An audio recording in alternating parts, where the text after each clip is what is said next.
प्रिय श्रोता समाज, मानव के जीवन में विभिन्न प्रकार का धन चाहिए। विद्या धन चाहिए, भक्ति भी धन है चाहिए, कला भी धन है चाहिए, ज्ञान धन है, गोधन है, गज धन है, बाजी धन है, सब चाहिए। लेकिन इसके साथ साथ एक धन और इम्पोर्टेंस है। वह कौन धन है? संतोष धन भी चाहिए। कबीर स्वामी कहते हैं कि गोधन, गज धन, बाजी धन और रतन धन खान, जब आवे संतोष धन तो सब धन धूरी समान। थोड़ा सा संतोष धन भी मानव के जीवन में चाहिए।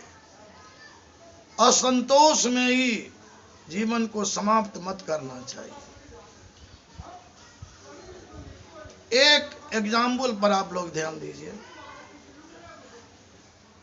एक बार एक भिखारी राजा के दरबार में सवेरे सवेरे गया, तो भिखारी एक भिक्षा पात्र लेकर गया था। जब सवेरे सवेरे महाराजा ये मॉर्निंग वॉक करके फुलवारी से आए तो गेट पर एक भिखारी को देखते हैं। तो महाराजा ने बोल दिए कि भिखारी क्या चाहिए? तो भिखारी ने कहा कि महाराजा जी, मुझे ज्यादा नहीं चाहिए, मेरी जो ये भिक्षा का पात्र है, आप जो भी दीजिए, लेकिन भिक्षा पात्र जो है उसको भर दीजिए। तो महाराजा जी को बड़ा मन में दुख हो गया, ये भिखारी क्या बोल दिया। कहा है भिखारी, क्या तुम अपने जैसे हमको भिखारी समझते हो? इतना छोटा सा भिक्षा का पात्र है और इसी को कहते हो भर देने के लिए? क्या हम भी आपके जैसे भिखारी हैं? महाराजा ने अपने मंत्री को ऑर्डर दिया कि इस भिखारी के भिक्षा पात्र को सोने चांदी से भर दो।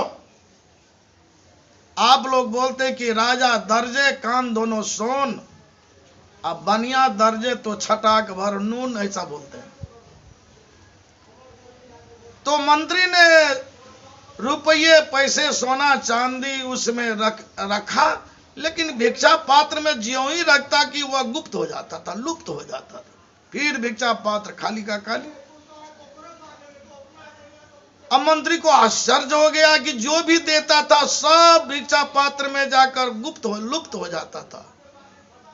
बड़ी हल्ला हुई, राज दरबार में बड़ी चर्चा हुई। फिर महाराजा तक खबर गया कि भिखारी को जो भी देते हैं भिक्षा पात्र में वह गुप्त हो जाता है, लुप्त हो जाता है। कहा हीरे लाल मोती से भर दो, सोने चांदी से भर दो, कहा सब देते हैं फिर लुप्त गुप्त हो जाता है।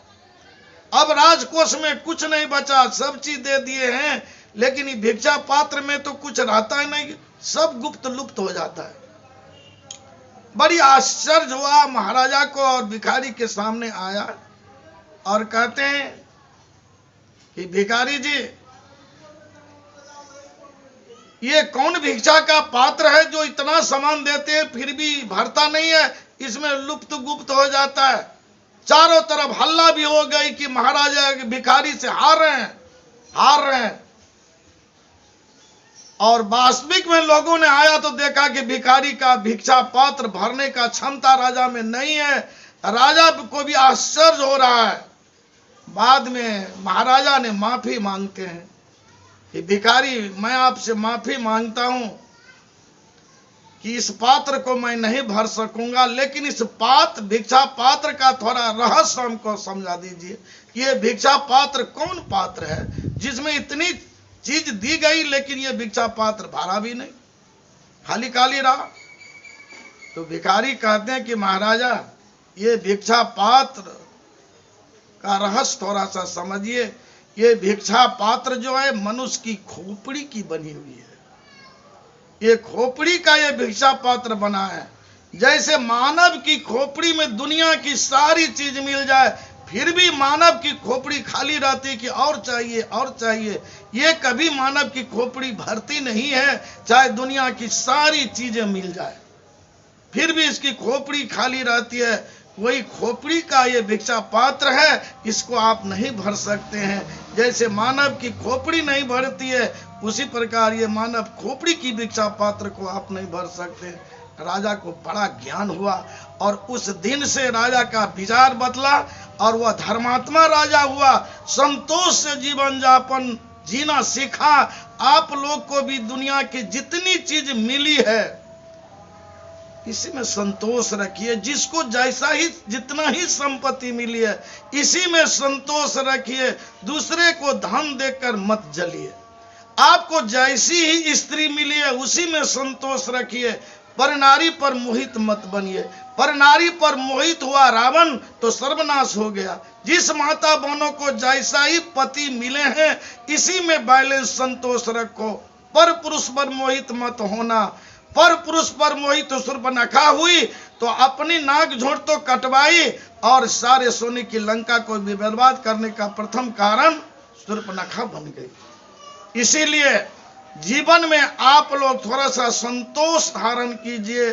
आप लोग को जितना भी चीज मिली है सब छूटेगा और अचानक छूटेगा। याद रखना, मानव का स्वभाव क्या है? मानव सोच, प्रत्येक मानव यह जानता है कि जो मिला है, जो हमें प्राप्त हुआ है, वह एक दिन छूटेगा और वह अचानक छूटेगा। लेकिन मानव जानता है कि ये छूटेगा, तो जो छूटेगा उसी को संग्रह करने के दिन रात परेशान।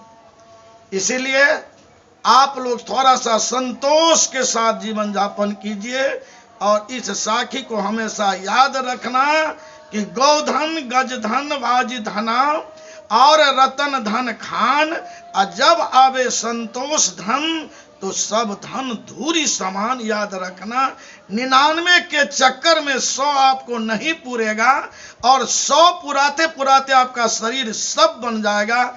इसलिए संतोष के साथ जीवन यापन करना।